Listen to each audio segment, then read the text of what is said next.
तो बच्चों let's read the question. The question says which of the following statement regarding baculovirus as bio control agent are correct.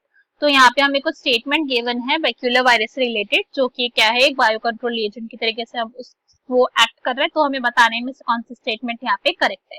तो question को start करते हैं. सबसे पहले हम क्वेश्चन को सॉल्व करने का की कॉन्सेप्ट देखेंगे. की कॉन्सेप्ट. तो क्वेश्चन को सॉल्व करने का की कॉन्सेप्ट क्या है हमारा, कि हमें बैक्यूलोवायरसेस के बारे में पता होना चाहिए. राइट, हमें पता होना चाहिए कि बैक्यूलोवायरसेस क्या है, किस टाइप के वायरस है, क्या ये करते हैं. तो अगर हम बैक्यूलोवायरसेस की बात करें तो एक्चुअली में क्या होते हैं, एक्चुअली में ये होते हैं पैथोजेनिक वायरस. क्या है ये, पैथोजन है अपने आप के अंदर, जो क्या करते हैं, अटैक करते हैं. अब पैथोजन का काम तो अटैक करने का ही होता है, तो ये अटैक करते हैं. अटैक किसको करते हैं हम, अगर ये अटैक करते हैं इंसेक्ट्स को, इंसेक्ट्स एंड अदर ऑर्थ्रोपॉड्स को. ठीक है, किसको अटैक कर रहे हैं, इंसेक्ट्स को अटैक कर रहे हैं. और जितने भी अदर ऑर्थ्रोपॉड्स होते हैं हमारे आर्थ्रोपोडा फाइलम से बिलोंग करने वाले, जिनके जॉइंटेड लेग्स होते हैं, उनको ही अटैक करते हैं. ये इनका काम होता है.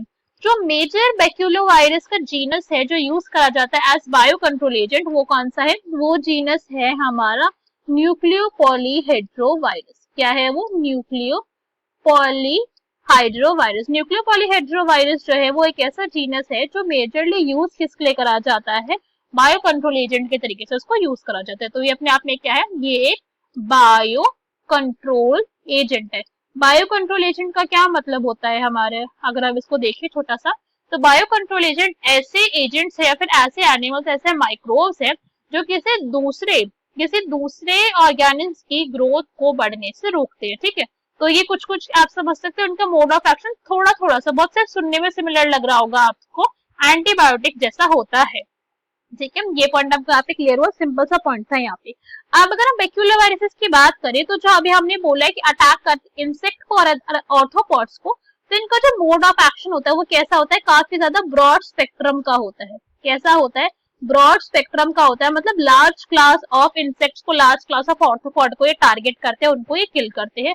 मगर इनके बारे में एक अच्छी बात क्या है, अगर हम इस पॉइंट को यहाँ पे देखें तो एक अच्छी बात इनके बारे में ये है कि नो हार्म करते हैं किसको, अदर नॉन टारगेटेड एनिमल्स को. तो जो इसका टारगेट नहीं है, जिसको हमको टारगेट नहीं करवाना, उन एनिमल्स को या फिर उन इंसेक्ट को कोई भी हार्म नहीं करा जाएगा. No harm to other target insect and animals. ठीक है, तो जो हमारा टारगेट नहीं है, जो नॉन टारगेट वाले हैं, नॉन टारगेट वाले, उनको कोई भी हार्म ये नहीं करते. तो एक इनके बेनिफिशियल पॉइंट है. बिकॉज अगर हम नॉर्मली अगर आप कोई वीडीसाइड या फिर कुछ और यूज करोगे तो वो क्या करते हैं, वो जो जिनको हार्म करना है उनको तो हार्म करेंगे, जिनको नहीं करना उन वाली क्रॉप्स को भी वो हार्म कर देते.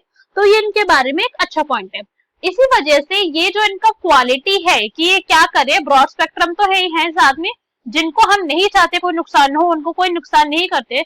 इसी दो क्वालिटीज की वजह से इनको यूज करा जाता है इंटीग्रेटेड पेस्ट मैनेजमेंट में.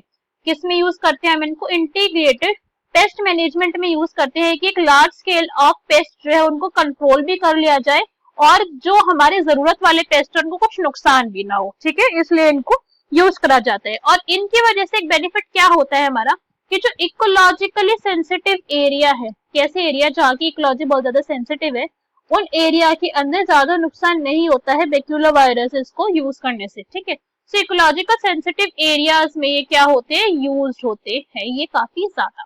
अब हमारे ऑप्शन रीड करते हैं. फर्स्ट में हमें क्या गिवन है, baculovirus are pathogen that attack insects and other arthropods. तो बिल्कुल ठीक है.